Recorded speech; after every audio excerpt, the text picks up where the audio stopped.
Welcome to episode 10 of Kelly's Roadhouse, our fortnightly podcast where we recap all the Sweet Valley High books. I'm Paula and I'm here with Rich. Hello.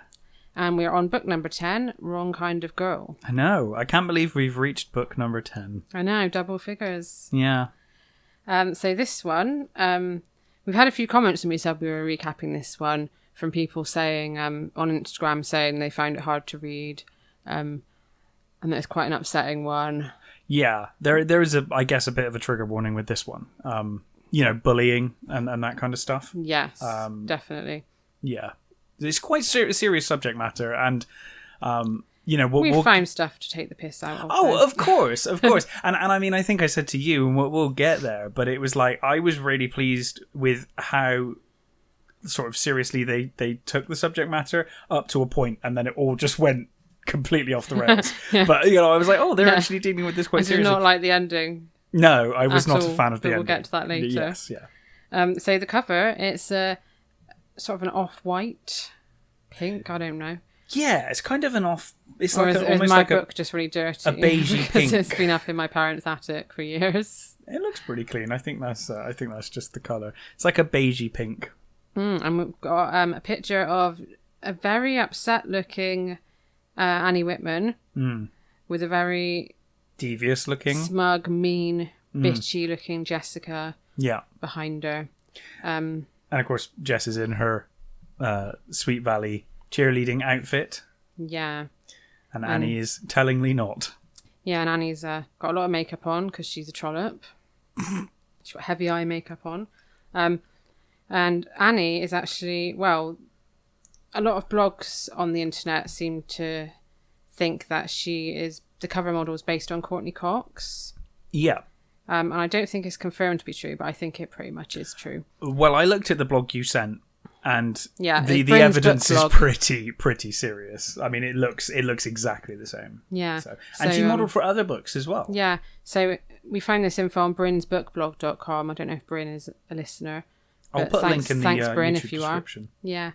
Yeah. She appeared on, I was really excited about this. So Courtney Cox was on a Sweet Dreams book called The Last Word. Yeah. And I'm currently collecting Sweet Dreams books, and I'm obsessed with the covers of them. The if you haven't seen the covers for Sweet Dreams, like please Google. Every Sweet Dreams cover is a 10 out of 10. Yeah, definitely. Just very 80s. It's just amazing. Amazing outfits. Amazing hair, outfits, I think they've had quite a few famous people on Sweet Dreams. Well, quite a few people that went on to be famous. Aspiring actresses on the Sweet Dreams covers. Models and I'm whatnot. Obsessed with them at the moment. They're great. They're great. But yeah, this isn't a Sweet Dreams podcast. It's Sorry, guys. not. It's Sweet Valley High, and like we said, a bit of a trigger warning. There's some bullying and some pretty dark stuff towards the end of this book. So the tagline on the front is "Watch it, Annie Whitman. Jessica's out to get you," and she most certainly is. And then on the back, Jessica's at it again. Yep. It says Jessica Wakefield has sworn never to allow Annie Whitman onto the Sweet Valley High cheering squad. Annie may have the beauty, the talent and spirit to be a cheerleader, but she also has the worst reputation in school. She goes out with a different boy every night, like Jessica. Well, this is the problem, because it is exactly like Jessica. She basically out Jessica's Jessica, and that's why Jessica's upset with her. And all the kids call her Easy Annie behind her back. Jessica's pulling every devilish trick to keep Annie from ruining the cheerleader's image. Only Elizabeth knows what Annie's really like. But can she change her sister's mind before Jessica shatters Annie's dreams? Well, can she? As always. No. As with every question on the back of these books. We've been through. I think some of them are, yes. There are very few. I think if we did a ratio of our 10 so far, it's definitely more on the no side than the yes side. We'll do a tally. I'll look at maybe we should. That's a good idea. Because that's the kind of thing I spend my free time doing. Yeah, well, that's what we do here. So we open with Jessica looking at the list of girls who were trying out for the cheerleading squad. Yes, she purrs. Yeah, she's purring like a satisfied cat. This purr thing happens a lot Jessica says Jessica purrs like a cat. Lila purrs like a cat. It's come up a couple of times in recent books, I've noticed. Because they're catty and bitchy. Yeah, because they are catty. Yeah. And Liz barks. I imagine. Yeah. Oh God. Like a dog, like a ferocious dog. But Jessica, the reason she's purring is because she loves being in charge. And apparently the co-captain Robin pretty much lets her run things her own way. Yeah, which I assume is just that Robin can't be dealing with Jess's shit, so she just lets Jess get away with it. Yeah, I think she just can't be bothered to argue. Or Jessica's just bullying her into letting her do what she wants. I mean, I'd like to think that that Robin's kind of, a lot more confident now. But I'd like to think it's more that she just can't be bothered with her. Yeah. It's too much hassle, Apparently everyone wants to be a cheerleader because they're the prettiest, most sought-after girls in the entire town.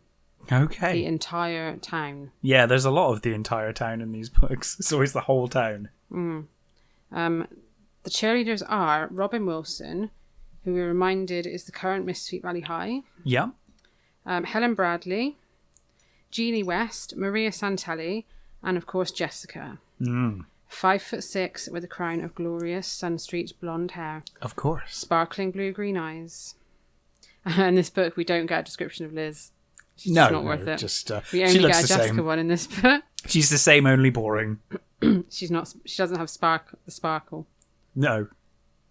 But it does say Jessica's tried to get Liz to join the cheerleading squad at least 137 times. Yes, but Liz is too busy being boring. Yeah, Liz writing the eyes and ears column.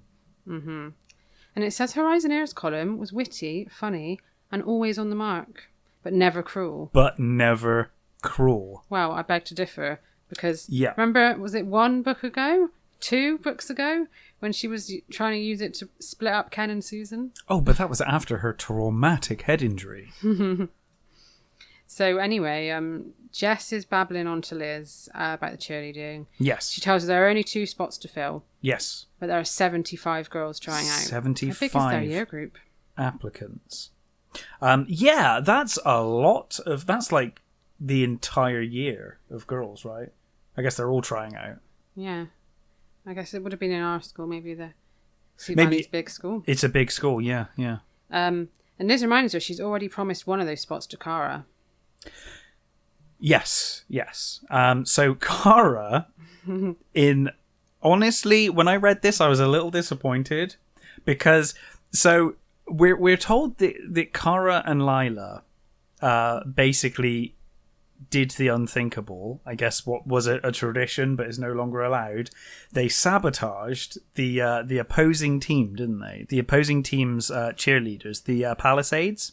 Yeah. And they turned on the water sprinklers in the middle of their cheer.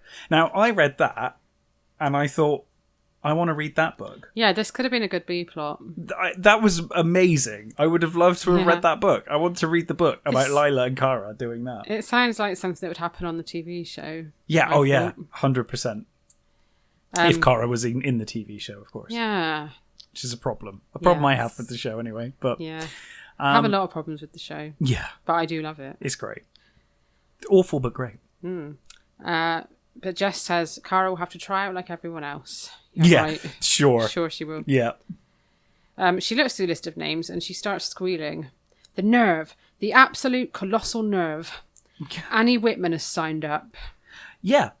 Which, at the end of the last book, which I presume was like yesterday, Annie Whitman literally walked up to Jess and said, I'm trying out for the cheerleading squad. Yeah, and apparently she'd been going on to her about it for ages. A while. But for some reason, Jess is now shocked and appalled that she's actually applied.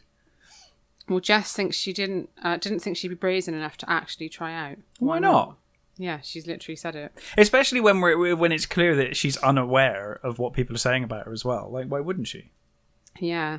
And Liz says that she's been helping Annie to get her maths grade up so she can try out. Yeah. Because in America, you can't do extracurricular activities, I don't believe, unless you've got good grades. Yeah, certainly not in Sweet Valley, because Liz lost the Oracle because of her grades. Yeah, and there's a storyline about Ken and the basketball coming up later on. Right. Poor Ken. Poor Ken. Yeah, Ken has some trouble with his grades. Yeah. Yeah, so Jess says she hoped Liz didn't encourage her. But Liz says the LA Rams defense line couldn't hold her back. And Jess says, do you know they call her Easy Annie? Yeah, she's been with every guy in school. Which made me think, I'm guessing she hasn't been with Todd, so that's one guy she hasn't been with. Winston, maybe. But yeah, Liz has heard the rumours. Annie's one of the most beautiful girls in town, but she seems to fall, quote, unquote, deeply in love with one guy after another. But never seems to stay with them for like more than a couple of days. By deeply in love, do they mean had sex? Well, how deep are we talking? Reading between the lines, that was my assumption. Yeah, because it says each deep love never lasted more than a night. I think the implication is sex. They never mention the word sex in this book. Can I point out as well, the book says that Liz knows the rumours. Like, I should fucking hope so. Yeah. You literally run a gossip column. Yeah. Like, that's your one job, right? Don't forget, she wouldn't print it because she never uses it to be cruel. No, but she should still know about everything, right? But also, oh my goodness, if you're gonna start arguing the, like, cruelty of rumours and gossip, your gossip column is failed. Like, if you're not allowed to report on gossip, then you've failed. Like, this is the gossip column for the Oracle is literally the worst idea for a school paper I've ever heard. Yeah. Like, it's awful. It's the worst idea. Definitely. But yes, Liz knows, of course. Liz knows everything. Liz says that Annie's been working hard and Jessica should give her a chance. But Jessica says she won't have their squad tainted by Easy Annie. And she says, Annie was running around with Rick Andover last night and Caroline Pierce saw them. Sound familiar? Sound a familiar situation here? Well, yeah, and I'm surprised. Literally the same thing. Exactly the same thing. As Double Love. That Jess did. Of course, Liz got blamed for that because of Jess. But Liz knows. I was surprised that Liz didn't bring that up. Yeah. You know, like, that's literally what you did, Jess. What you did. Yeah. Yeah.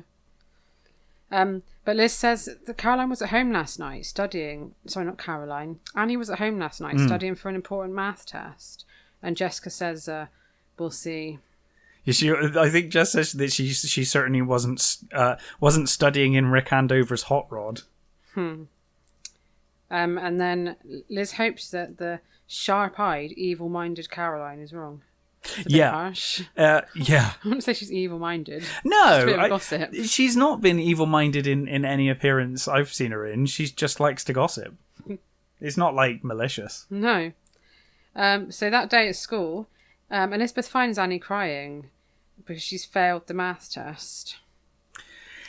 Yeah, so Annie says that she thought it was just going to be a small quiz, not like a final exam kind of situation. And she also says that the only part she got right was her name.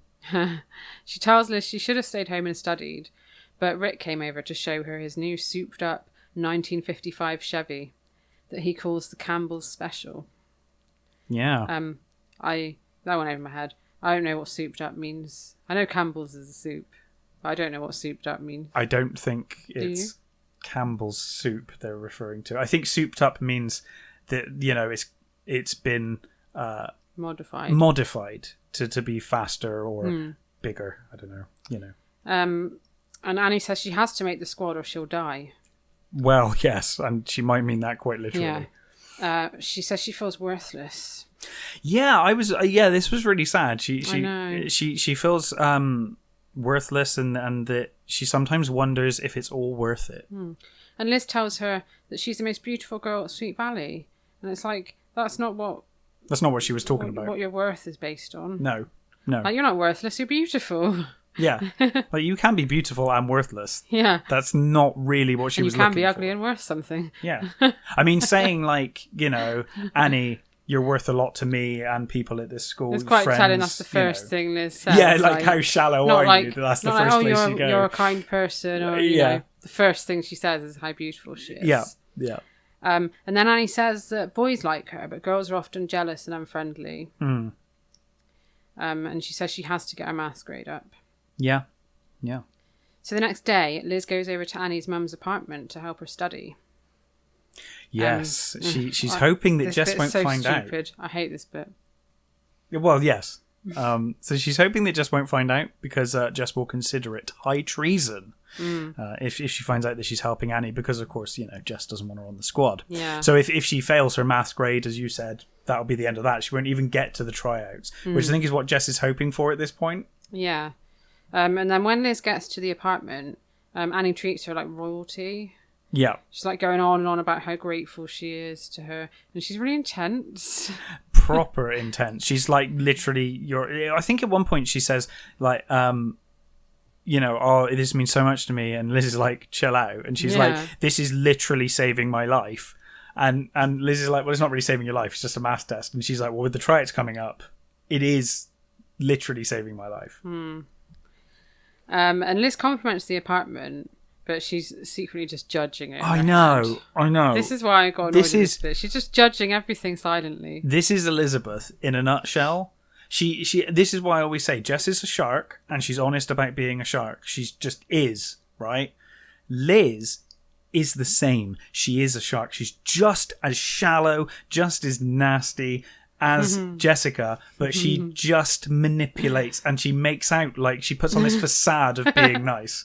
Yeah. And I shouldn't really say that because she is going to this girl's house to help her with her test, but I think that's just more to make Elizabeth feel good about herself than it is to help Annie. Yeah, and I just get the impression that in Liz's head she's like, look at this shithole. Yeah, she is. Yeah. Well, at some point she literally is. Like we get a lot of her inner thoughts during this book, and it's really telling. And then Annie says the apartment is too small, and she tells Liz about Johnny. Yeah. Her mum's special friend. Very special friend, yeah. And Liz gets embarrassed. I don't know why.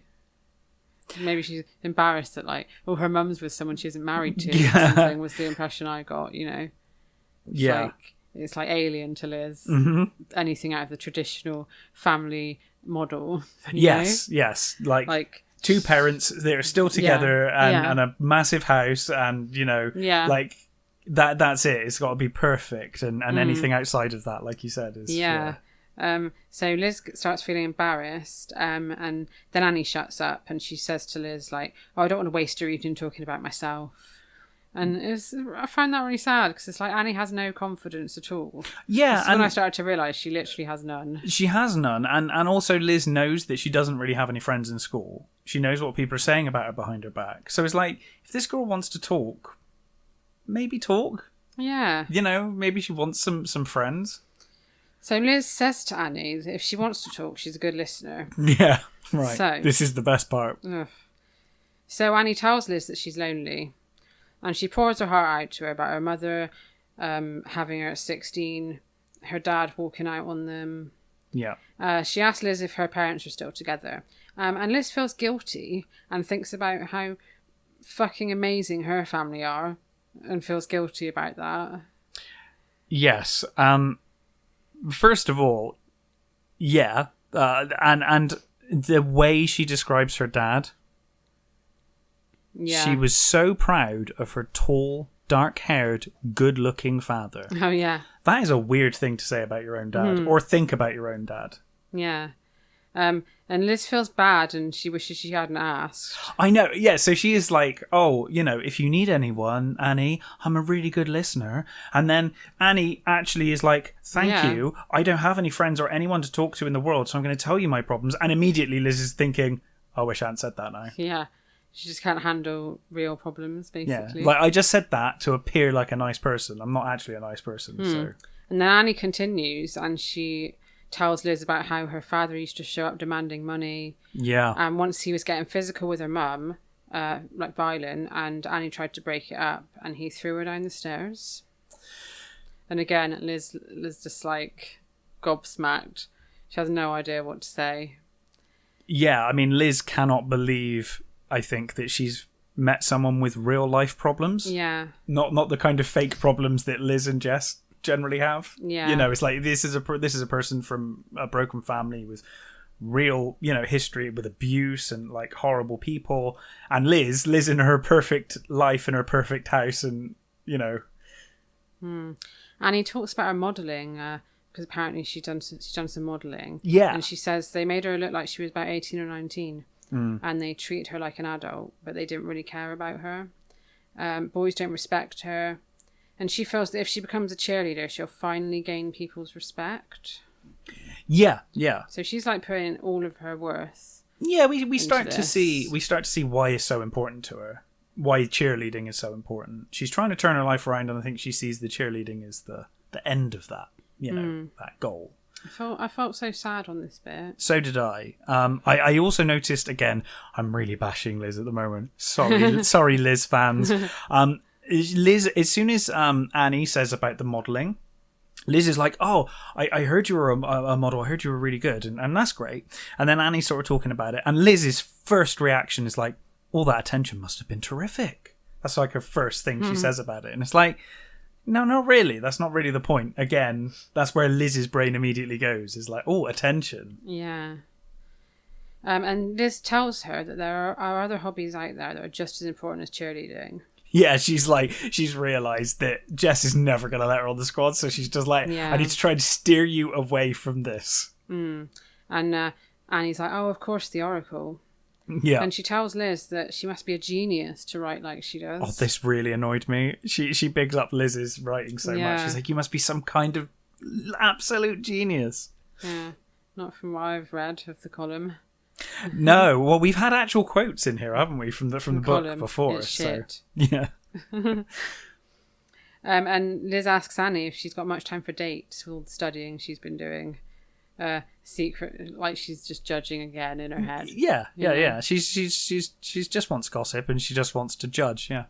And Annie says, "Sure, it's important to have a good social life." True. So they get on with their studying, and then Annie's mum gets home, and she's drunk. Yeah. And Johnny is in the doorway leering at Liz. Yeah, he is like immediately a complete creep. Yeah. The second he turns up. He calls her Annie's pretty little tutor. Yeah. He also goes on to say, it's nice to meet you, sugar. All the cute girls call me Johnny. Like, well, that's your name. Yeah, like I'm sure all the girls and all the guys everybody call calls you Johnny because that's your name. That is your name. Yeah. But Annie pushes Johnny out of the way and walks Liz out. Yeah. And she apologises to Liz, but Liz says it's fine. Yeah. Liz is pretty concerned now that from her chat, she thinks that it's quite clear Annie is unaware of the rumours about her. Yeah. And she says to Annie, all you have to do is believe in yourself. That's it. Just believe in yourself. Everything's solved. Yeah. That will solve all of your family problems. Yeah, just believe in yourself. Yeah. You'll get a bigger apartment. Just believe in yourself. Liz would be one of those people that would post inspirational quotes if she had a Facebook Oh page my all the goodness. time. There's another one. I know we're doing the pandemic thing. I think we got a comment on that later. Let us know what they'd be posting. Sweet Valley students, what would they be posting if they had Facebook or Instagram today? Jess would be just selfies. The worst. Filtered selfies. Yes, and Liz, it would be inspirational quotes. Inspirational quotes, yeah. And she'd probably be one of those people that she'd basically start writing a column on Facebook, I think. So if any time she posts a comment, it would be like massive, like an essay of Yeah.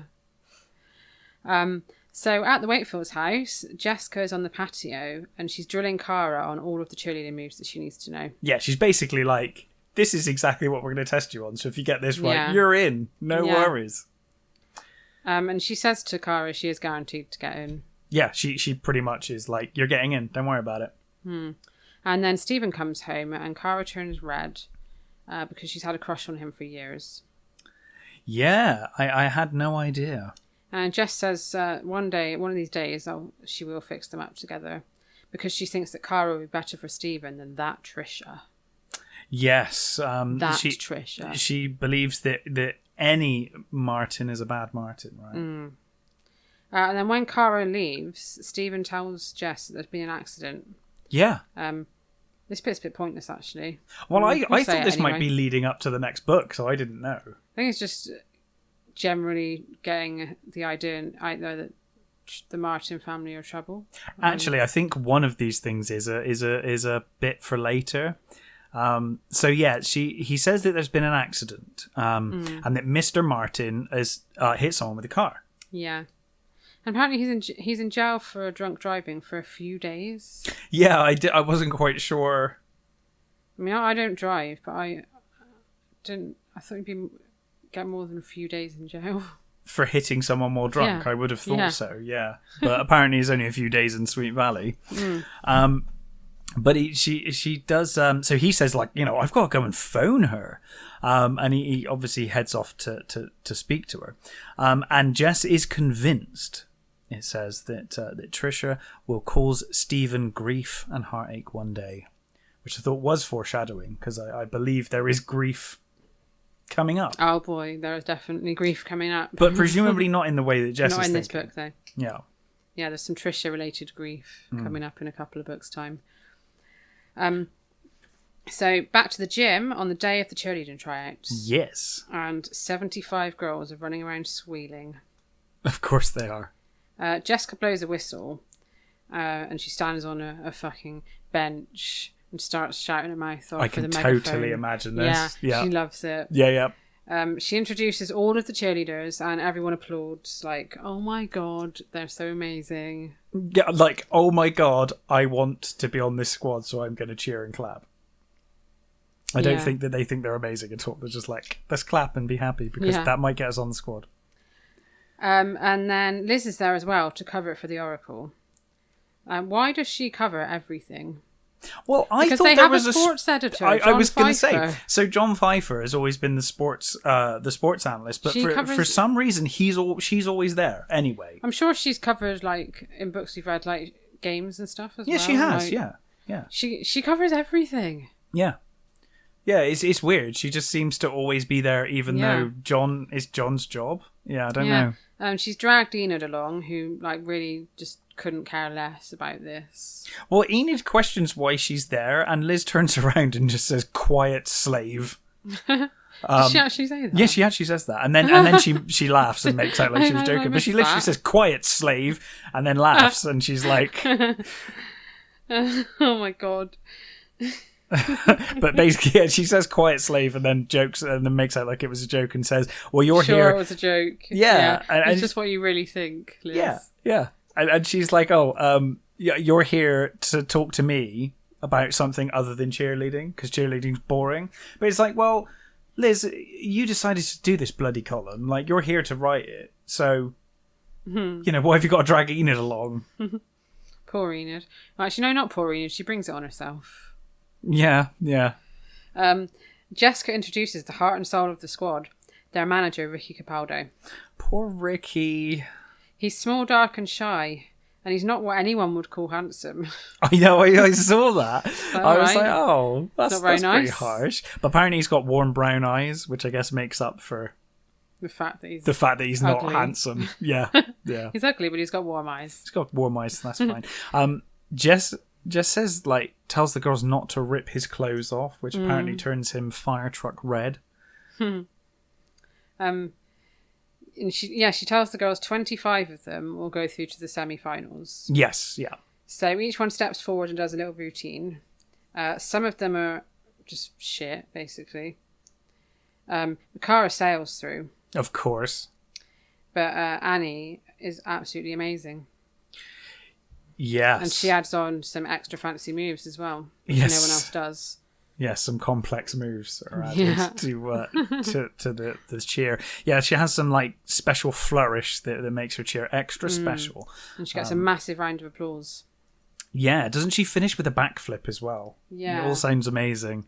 The entire gym, except for one person, cheers. Yeah.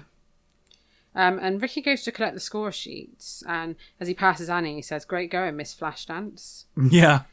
He collects Jess's sheet, and he's like, "You forgot to put Annie's name on this." And Jess is like, "No, I didn't forget." Yeah, she's like, "No, I haven't forgotten." He's literally ignoring her. Yeah. But Annie interrupts them, and she asks if it's nearly over because she has a date. Yeah, and Jess immediately thinks, "I bet you have." Yeah.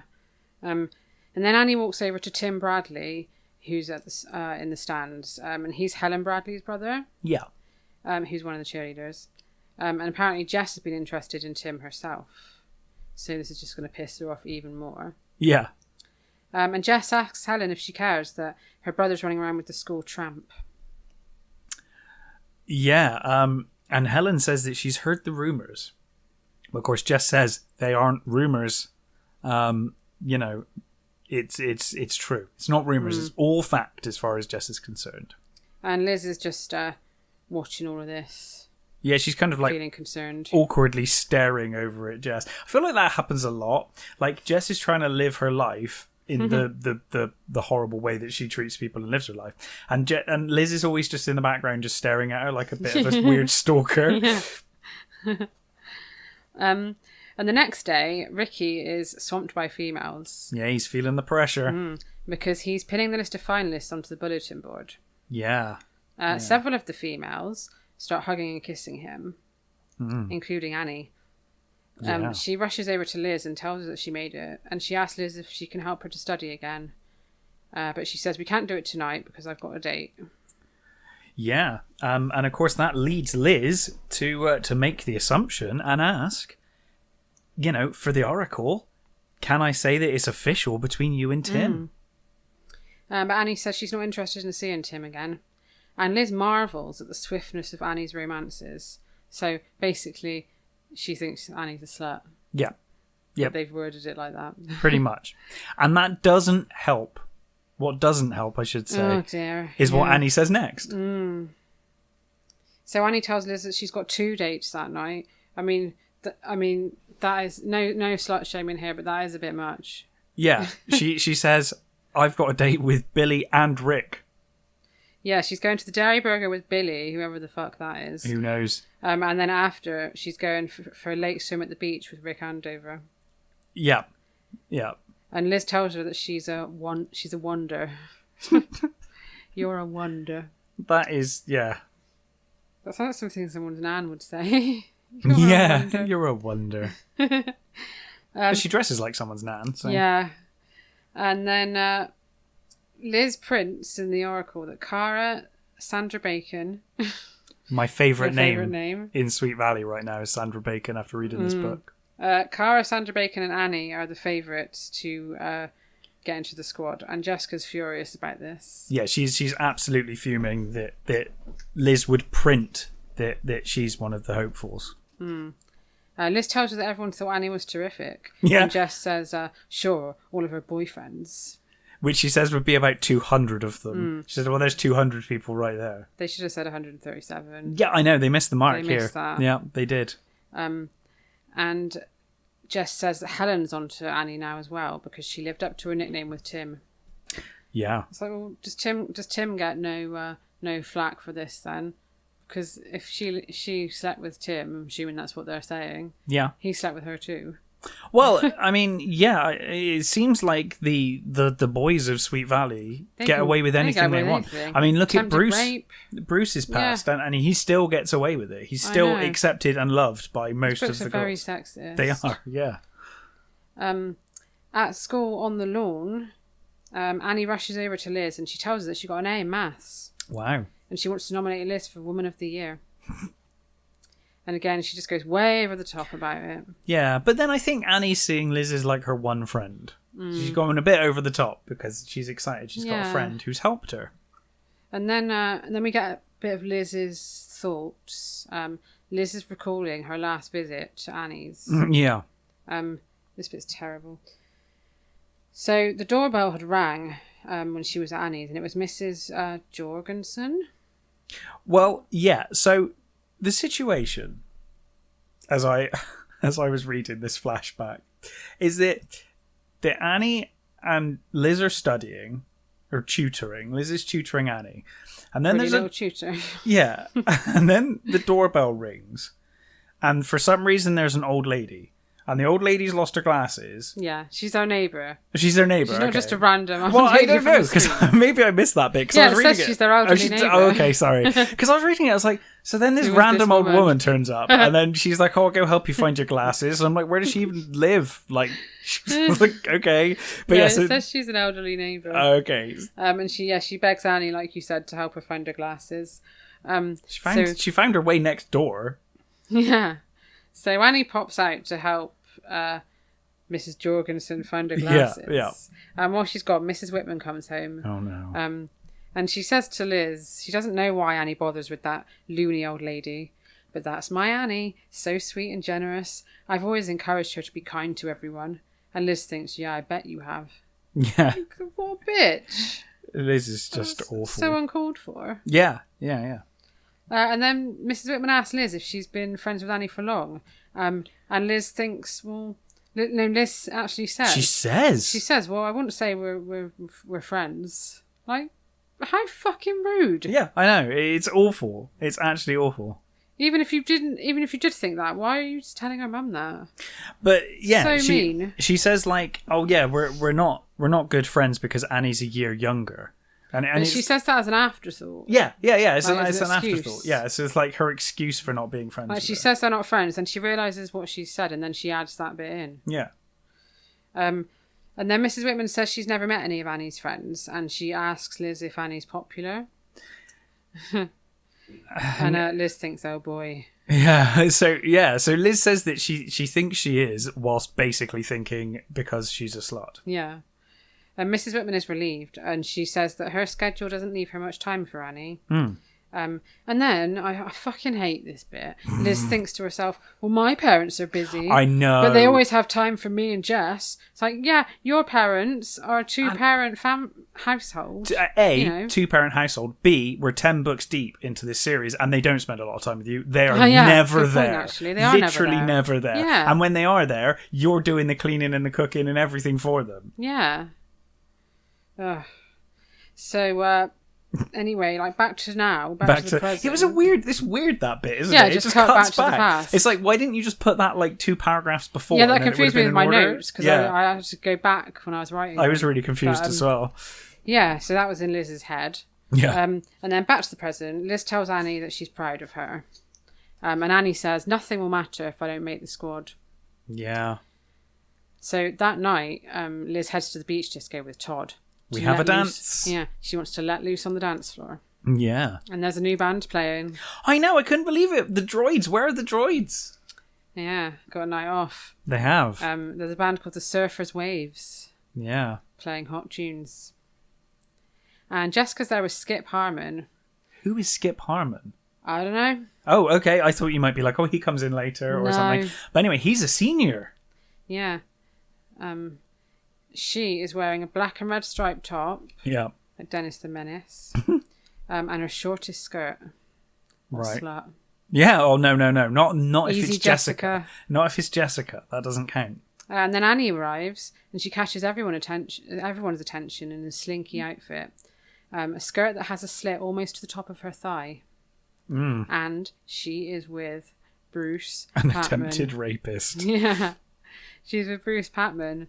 And Liz says to Todd that she suddenly wishes they were somewhere else. And he says, do you want me to carry you out of here? Me, Tarzan. You, Jane. Let's go and find a couple of vines. This bit goes on way too long. I know.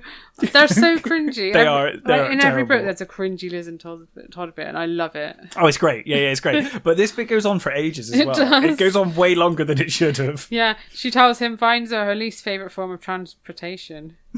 They're so, like, not funny. Yeah, I bet they're that couple that think they're hilarious, though. Yeah. I bet they do. I bet they think they're so funny.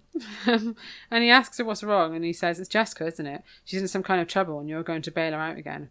And Liz says that is not fair. Like, well, that is fair. Oh, it is fair. He's absolutely right. This is the thing, right? So they start getting into like a bit of an argument again because Liz is defending Jess when she literally knows this time.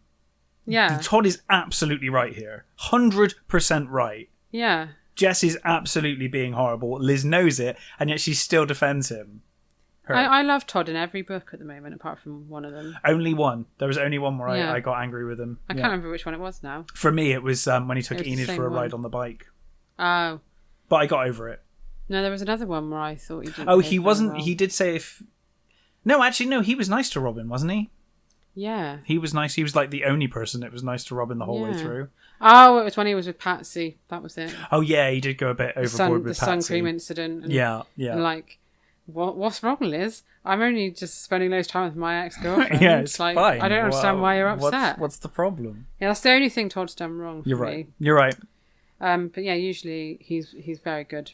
So, I don't know if, again, it has been pointed out in recent podcasts that I am a little challenged when it comes to American phrases. Oh, yeah. But apparently, and I think this is a pun on surfing, so maybe that's what it is. But apparently, the band whip up a, quote, foam of music. That's just a pun on surfing. It is a pun on surfing, Yeah. that's what I thought it was. I was like, oh no, maybe it's some phrase that I don't know. No, not this time. Not like Going Steady or Den. No. Yeah, because the beach disco manager, Mel, announces a dance-off. Yeah, of course, because they can't just have a dance in Sweet Valley. You can't just go to a dance and have a nice dance. It's always got to be a competition. Like, it's always a competition. I do love a good dance-off, though. Well, it is good, yeah. Yeah, so the surfers' waves whip up a foam of music. That's a bit of a tongue twister. It is. And they all plunge into the rhythm. Yeah. Skip is the best dancer out of all the guys, but Annie is natural. He's got a year on most of them, though. Yeah. You know, it's a lot more dance experience. Yeah, and soon the only two couples left on the dance floor are Jessica and Skip, and Annie and Bruce. Yeah. And Mel declares a draw. Yes. Apparently, they are both as good as one another. Annie is absolutely thrilled, and she congratulates Jess.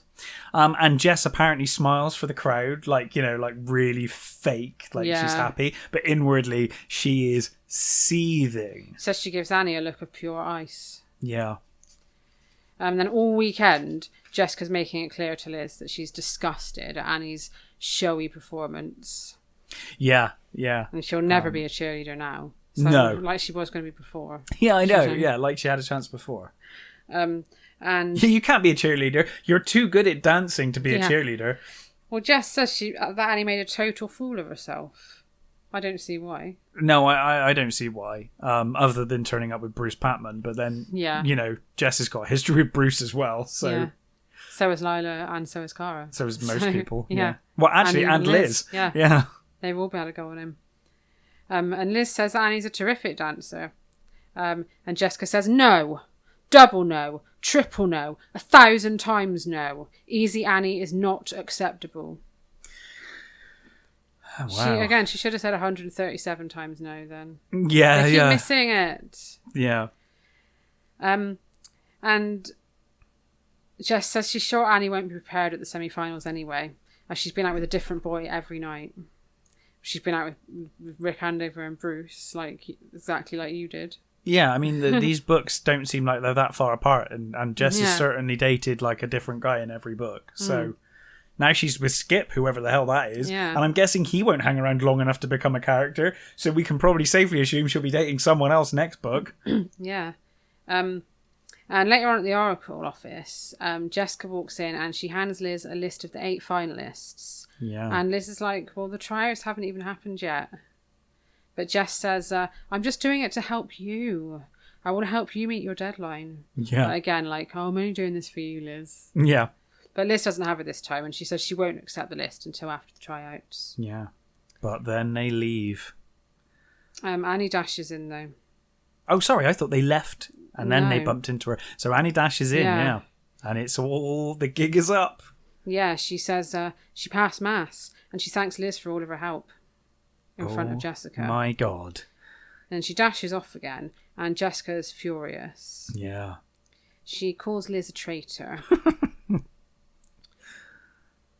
And then we get, Liz is talking to herself about Annie's bad timing and muttering away to herself. And Mr. Collins comes in. Wow. And he asks, is this a private conversation?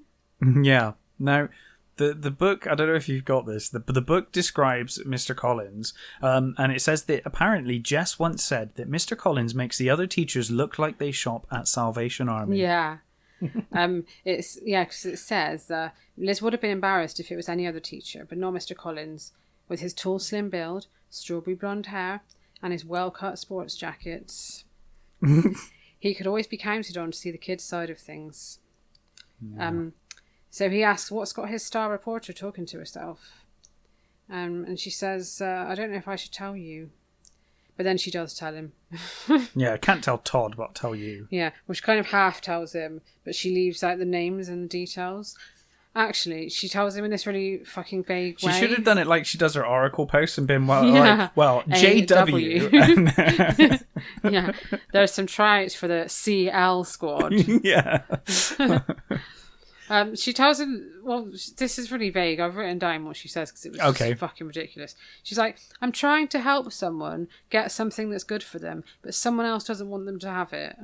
I would be like, do you want to be more specific? Yeah, I'd be like, that tells me nothing. I mean, do they want to, get good grades at school? Or do they want to take over the world? Yeah. I mean, some things are achievable, some things sundae are unachievable. I'm not going to tell you that they can achieve their goal if I don't know what the goal is, because it might be completely unattainable. You need to give me some context. Mr. Collins asks her if she's good friends with both people. Mm-hmm. And then she thinks again. She's like, well, she thinks she's never thought of Annie as a friend, but I guess she is. Fucking, how rude. I know.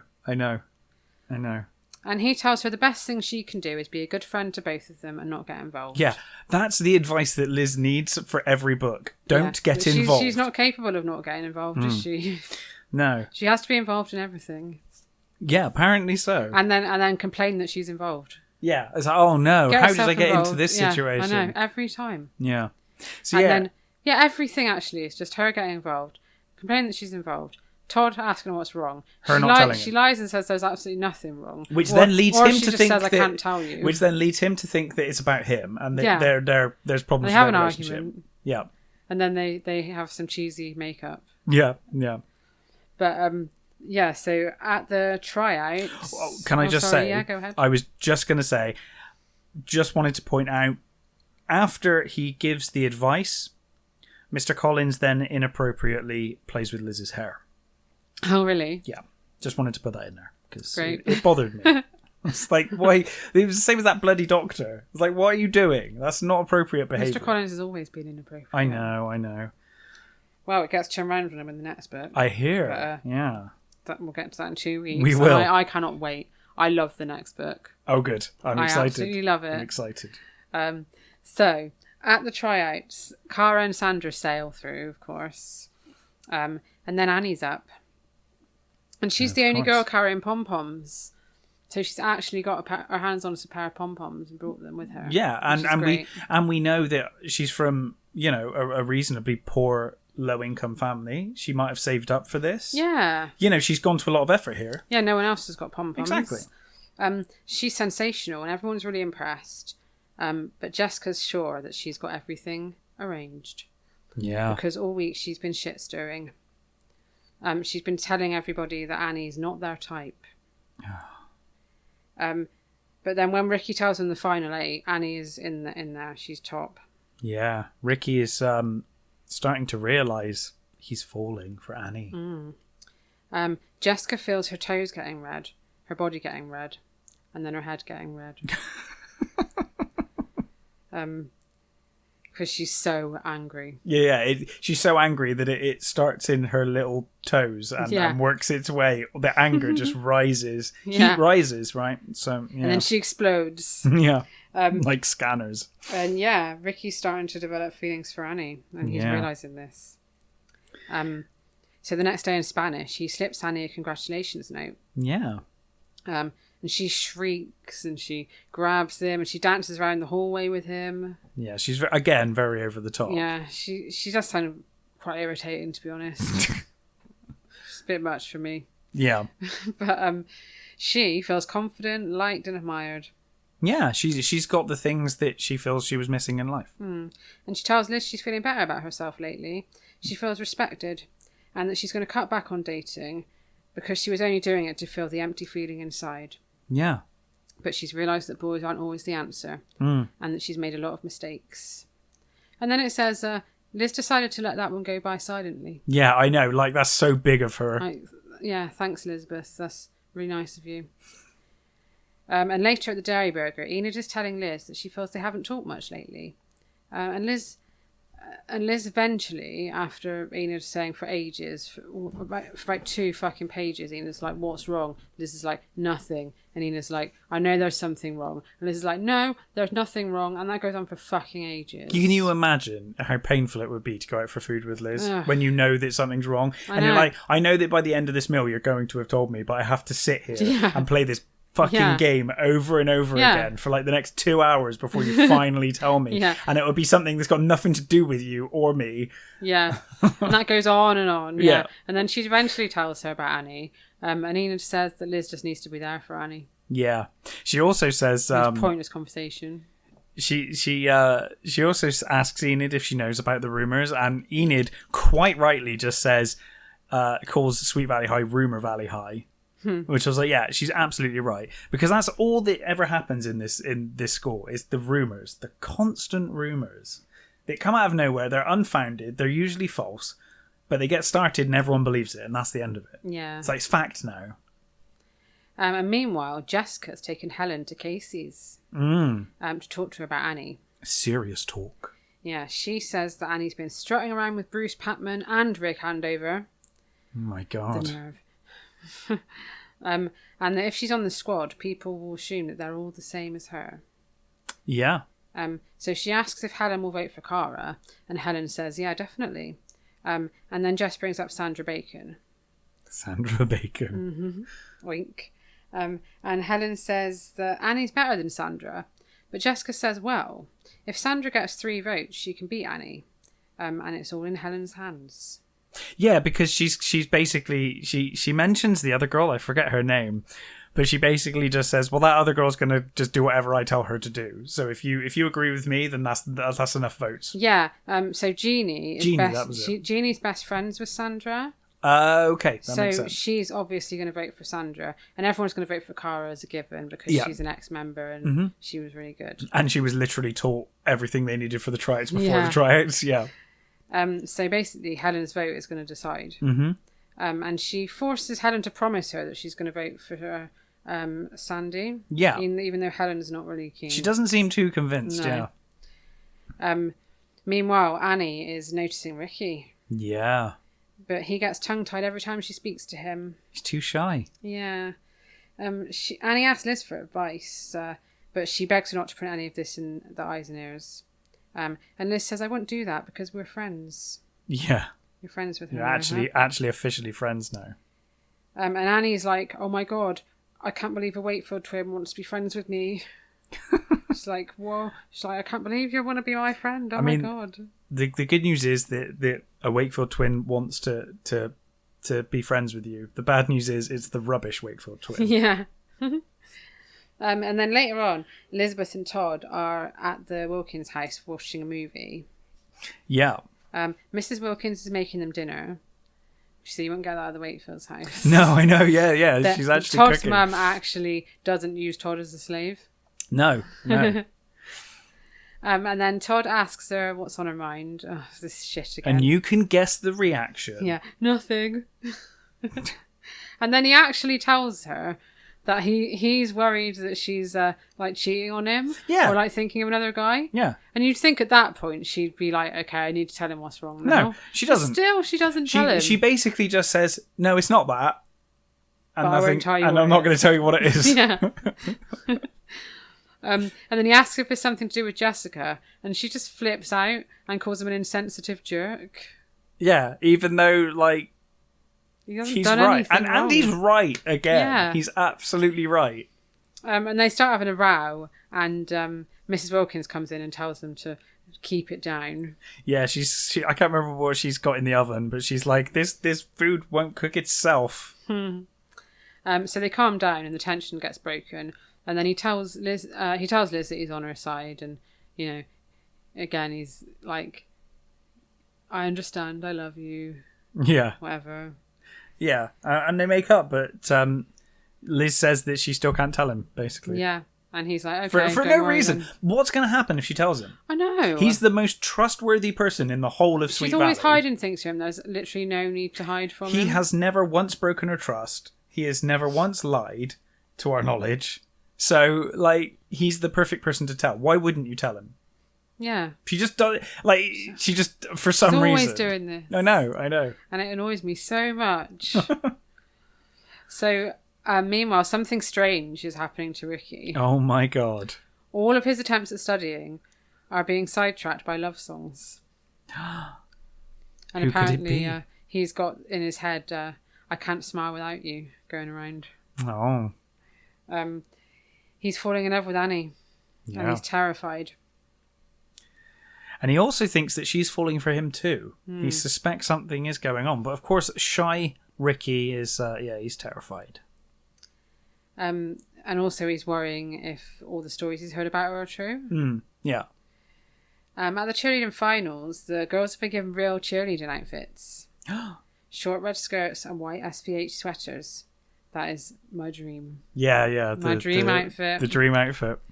I really want a Sweet Valley High cheerleading outfit. I would wear it in everyday life. Yeah, I just pop to the shops. Just pop to the shops. And you know me in person. You know that I'd actually do that. If you did that, I'd have to get like a Lakers.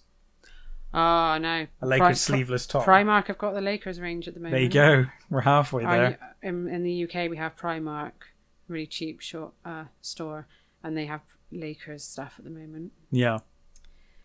Yeah. Oh, that'd be so good. The dream. Yeah.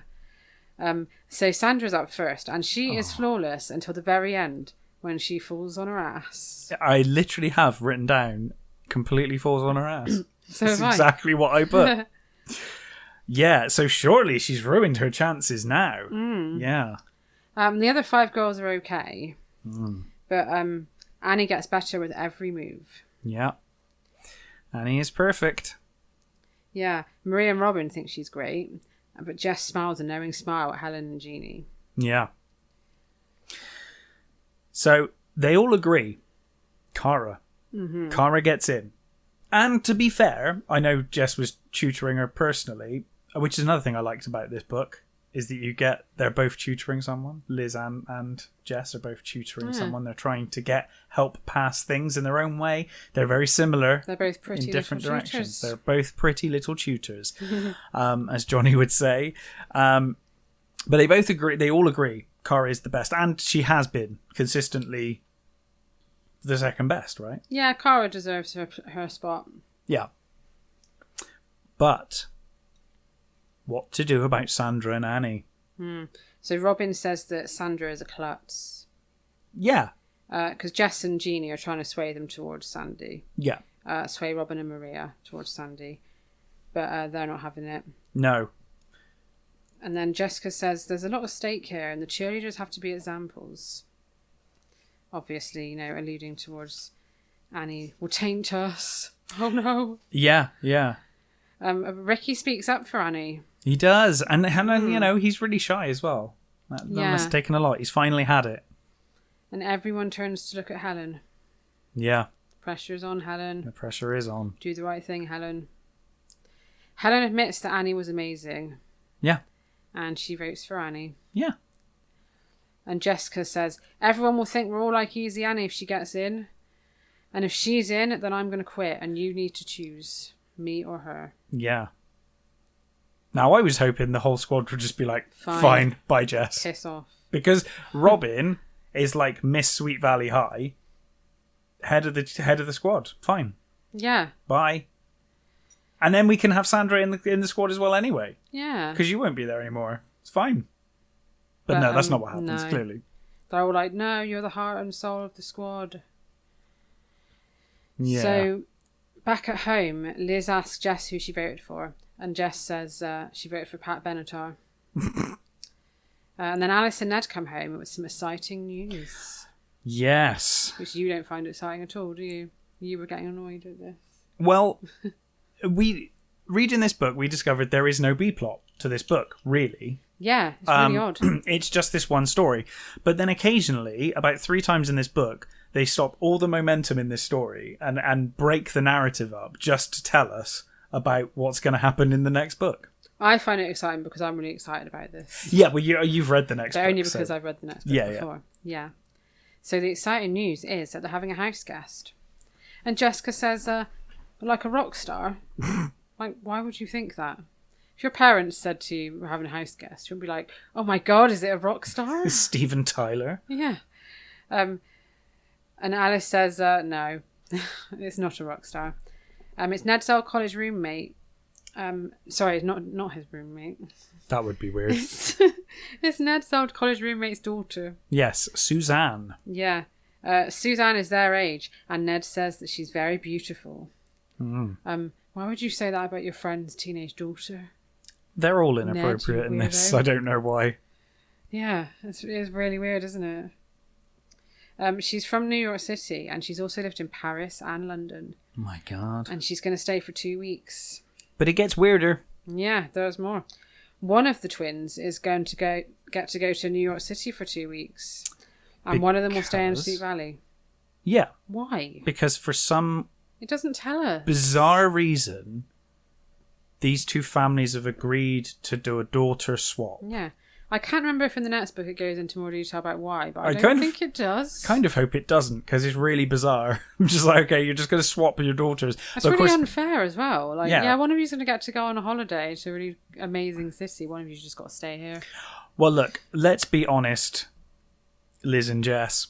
Only one of you is interesting, so the interesting one can go to New York, and the boring one can stay here. Yeah.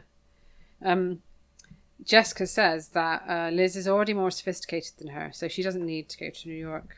And Liz says that Jess is about as sophisticated as a mink coat. But mink coats aren't sophisticated. No. I don't understand this bit. But anyway, Alice says that they'll talk about it again later. Yeah. So that was that. And they will. Yeah. Yeah. They will come back to that later for reasons. The next day at school, Ricky slips Annie a note in Spanish class. It's not got good news. And she waits until after class to read it. So she peeks over at Ricky throughout the class, but he just won't look at her. Yeah, can't even look her in the eyes. Oh dear. So when she gets out into the corridor, she reads it. And she's devastated. It says she feels paralysed and distraught. And Ricky asks if she's okay, and she says she'll never be okay again. Yeah. And she runs away all across the school. This running bit literally goes on for ages. I know. She runs through the corridor. She runs through the doors. She runs through the patio. She runs across the lawn. It's because whenever anyone is upset in Sweet Valley High, they run away. And Annie is the most upset of anyone ever. Really so she has to run farther than everyone else to prove how upset she is. She runs until she literally can't run anymore. She's hit the wall at the back of the football stadium. Yeah. So she's ran she's run for miles. There's nowhere else to run. Yeah. Ricky finds her and she tells him to leave her alone. Yeah, Ricky literally runs up to her. He's like, "Who do you think you are, a marathon runner?" Yeah. And then he invites her to the Dairy Burger for a shake. Yeah. And it's like, so you finally got the guts to ask her out now? Like, it's not really the time. And when she doesn't answer, he's like, chocolate? Strawberry? It's like, just stop. I mean, I know your life's ruined, but don't you want a sundae? Come on. Yeah. This is not the right time. I know, like, your life's dream has been shattered, but have you ever tried one of these burgers? And then she just sobs. Yeah. And he tells her he did speak up for her. And she points out that Sandy fell, and she asks him who voted against her. Because she started to get some confidence now, and she started noticing things. She's seeing her own self-worth, and she's looking around and being like, well, I think I was the best there, actually. Yeah. Like, I actually think I was. And we learned that she was pretty sure she was going to win. Yeah. Based on... Because people have been like the whole crowd have been applauding her and like clapping her and cheering her. So why wouldn't she be in? Yeah, and he says he can't tell her who voted against her, but that Robin and Maria loved her. So it's like, well, it's fucking obvious then, isn't it? Yeah, yeah. You basically said it. And then he also lets it slip that Helen spoke up for her. Yeah. So she asks why Helen changed her mind. Mm. And then he decides it's probably best that she knows the truth. Well... You can have too much truth sometimes, can't you? Well, this is the problem, isn't it? So, on the one hand, I was delighted. In fact, I wrote in all caps, for once, someone tells the truth. This was as I was reading it.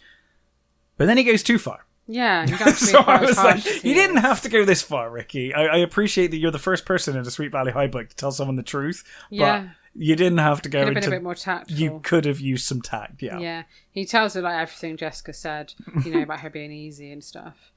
He could have said something like, "Oh, Jessica was annoyed because you went out with Tim." Yeah, Jessica's jealous and a bitch. Yeah. Done. But no, he's basically like, "Yeah, they all think you're a slut." Yeah, don't you know? The whole school thinks Yeah. this. And she runs off crying. Yeah, she can't believe it because she has never... I don't know how, but I guess because she hasn't got any real friends in school. Yeah. But she is completely unaware that people have this opinion of her. Yeah. That she's Easy Annie. So now it's come out, and she's obviously really, really upset that everyone's been saying... I mean, imagine finding out that everyone's been saying that behind your back and you Yeah. just never knew. Like, all this time. I'm The whole getting school. paranoid now. The whole school. Yeah. Horrible. And like, Ricky suddenly realizes that. Yeah, he's like, oh my god, I can't, like he's cursing himself apparently. Yeah. And at practice, he tells Jessica that nobody's seen Annie all day and that she's taking it really hard. But Jessica just doesn't give a shit.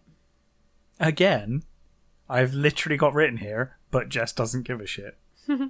I think we talk I in like, guess so. similar ways. Yeah. We spend a lot of time together. We do, yes. And he goes to the mall and he buys her a card that says, "You always make my day" on it. Yeah, but Annie doesn't show up to class. No. And then she doesn't come into school the next day or the next day. So 3 days later, Ricky finally speaks to Liz and says he's a bit worried. Yeah. And Liz, because she's such a good friend, like hasn't even noticed. No, she's like, oh. And rumours are all over the school that Jessica called her Easy Annie to her face. Well, of course, the rumour mill at Sweet Valley Yeah. is now taken full force. There was a big fight. Yeah. She Jessica called her called her a Easy Annie tramp. to her face. Yeah, it's all like... But, of course, Jess being Jess, she doesn't deny any of these rumours. She loves it. Yeah. She loves everyone talking about her. And at home, Liz confronts Jess about these rumours. Yeah. Who says, like, of course, they are not true. Yeah. And she asks if Liz thinks she's an absolute beast with no feelings. Well, yes, you are. And she says she has to keep the squad clean and she won't reconsider. Annie Whitman is a disaster. Yeah. And then Ricky, then they get a phone call from Ricky. Yeah. He calls Liz. He's distraught. Annie is in hospital. She's tried to kill herself. Yeah. Liz can't believe it. She turns to Jess, who apparently her tan skin turns pale. Of course, at this point, Alice is there. And Alice doesn't know what the fuck's going on. Yeah. So Alice is like, this is awful. And she asks if they were friends. And Jess says, like, oh, they know her. And kind of leaves it at that. They're like, oh, it's a girl we know. And again, Liz is still not like, yeah, she was my friend. Yeah. Like, she was my friend. No, even now, Liz just doesn't really say anything. But of course, Liz says they need to get to hospital. Jess is like, Annie wouldn't want me there. But Liz, and I was really glad that Liz does this. Liz is like angry now. This is the point of the book where I was like, good, Liz is actually being good. She's like, no, I want you there. You're coming to the hospital. So they jump into the Fiat Spider and they head for the hospital where they find a distraught Ricky. Yeah. With his head in his hands. So apparently Ricky was the one who found her. Yeah, he had a horrible feeling after school. He found her on the bathroom floor, not breathing. Yeah, he ended up breaking the door down Yeah. to get in and everything. He was that concerned. He went to a payphone, tried to ring, tried knocking, everything, and then eventually broke in and saved her life, presumably. Yeah. And this... see, I really loved Ricky until this point of the book. It's the only point in the book where Ricky... Well, apart from what he did with no tact just now. But I was still like, oh, he meant well. This annoyed me. Do you want to read this bit? I think I know what you're on about. So he You says, do know what I'm on about. He says, what kind of stuck-up mean kids could do this to her? Yeah. And then he remembers that Jess is there, and he's like, oh, I didn't mean you. Even though... Who else? Even though Jess is literally the sole reason Yeah. that Annie has been driven to suicide and is now lying in a hospital bed. The girl that he presumably loves, or at least is infatuated with, And yeah, he's like, oh no, good, because Jess starts crying. He's like, oh no, I didn't mean you, Jess. It's like, yes, you did mean her, specifically her. If there was one person to blame for this, it is Jess. And then Mrs. Whitman arrives, and she's screaming, "My kitten!" And she's also smoking in the waiting room. Yeah, he's just fine. And she's with Johnny, and they're having like an argument. Yeah, and basically just they're that couple that come in like making a racket, Yeah. And she asked Ricky if it was a cheerleading business that had made Annie do this, and he says yes, it was. And Jessica feels rightfully ashamed. Yeah, quite right. The least that she should feel right now. Yeah, she should be disgusted with herself. So Dr. Hammond comes out. Right, yes.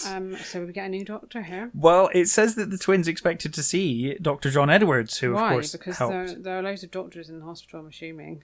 Why were they like, we wanted the same one? Well, yeah, I assumed that he probably got fired for like inappropriately touching and approaching like teenage girls in hospital while he should be doing his job. Yeah. Dr. Hammond comes out and he explains that Annie's stomach has been pumped. But he says that some people just don't want to be brought back. And he tells them that this is his scientific diagnosis. He tells them that she has no will to live. And this gets worse. What a way to say to her family, like, yeah, your daughter's just got no will to live. So I thought they dealt with the attempted suicide. I thought they dealt with it really well in this book. I thought it was dealt with like seriously. The reactions were serious. But this just ruins it. Like, at this point on, it just gets stupid again. Yeah. And it gets worse than even this as well. Oh, I hate this ending. So he literally walks up and says to, like you said, in front of her mum, like, and her friends, her potential boyfriend, he's like, yeah, she's just given up. She's just given up. Yeah. Bit blunt. And Jessica, at this point, Jessica runs out of the hospital and she thinks that, I'm going to get a bus to LA. Yeah. And then Liz chases her and tells her to stop blaming herself. But she says she wishes she was dead. Yeah. Like, wrong choice of words there. Really. This is not the time to be for your dramatic nonsense. No, it's really not the time.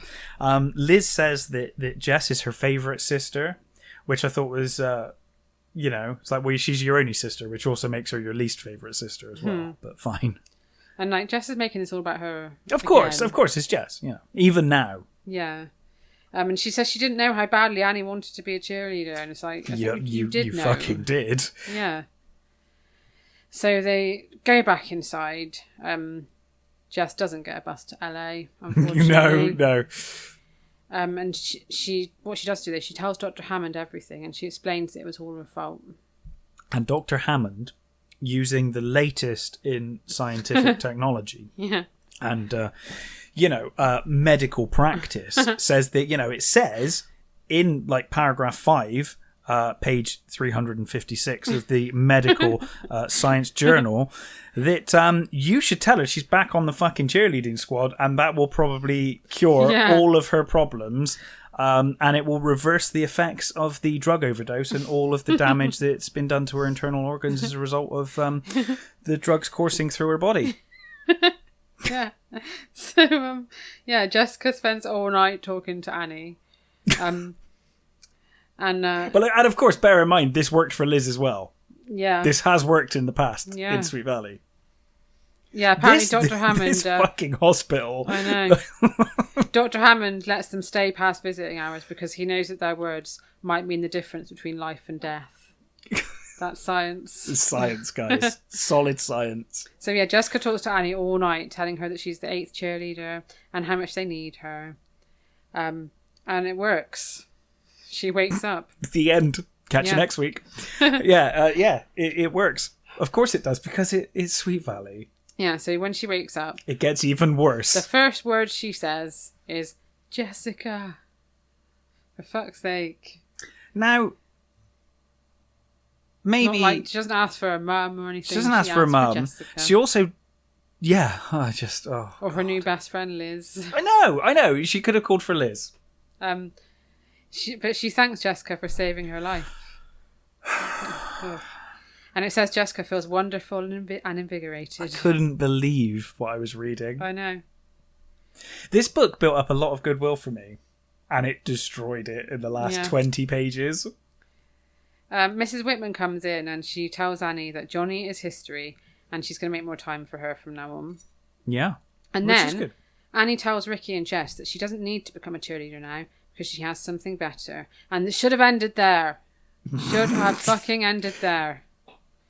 That would be Annie being like, fuck you all. You know. Yeah, like kind of like Robin did. Yeah. Where Robin was like, no. But no, it doesn't. So Liz tells Jess that she's going to buy her breakfast because she's been so wonderful.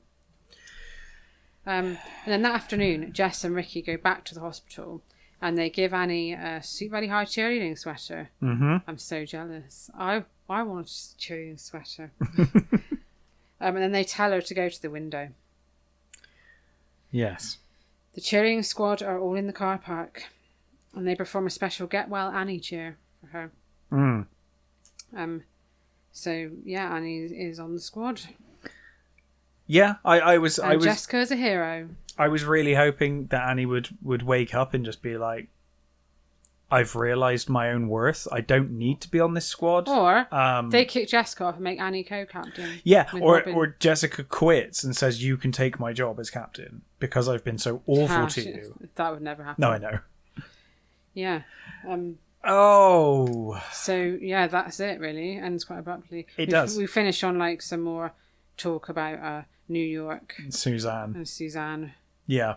And it says both twins get more than they bargained for, and Sweet Valley High number 11, too good to be true. Oh my god, I'm so excited. I get excited because you get excited because I've not read ahead. Obviously, I know some storylines you've mentioned to me before.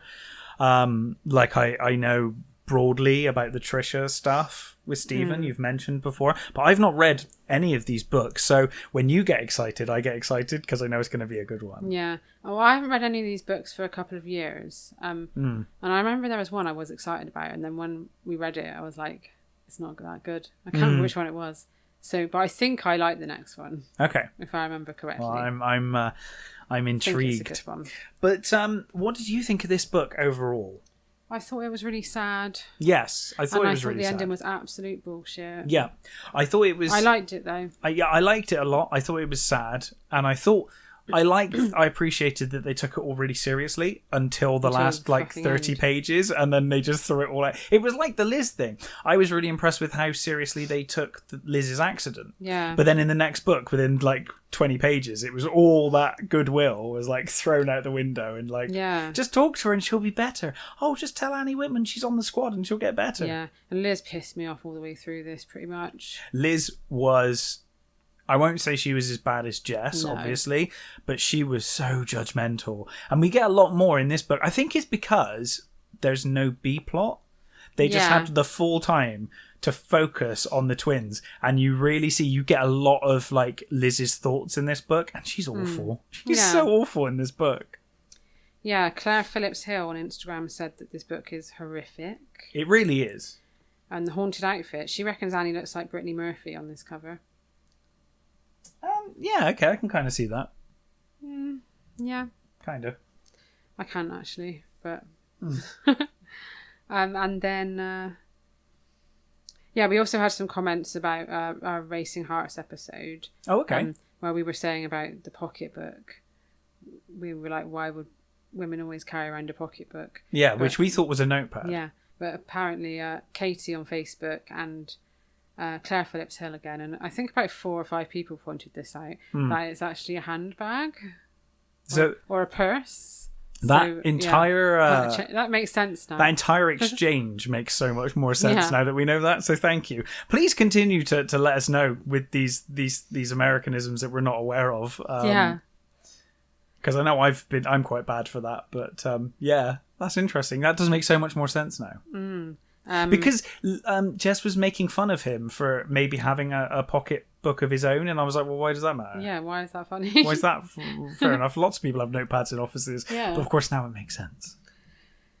We also had a suggestion about what the Wakefields would do, what the Sweet Valley gang would do during the pandemic. Yes. Sarah Trevor Waterwear says that Bruce's canning factory would turn into a hand sanitizer and toilet paper factory. Oh my goodness, he'd make a fortune. That's yes, amazing. that's so good.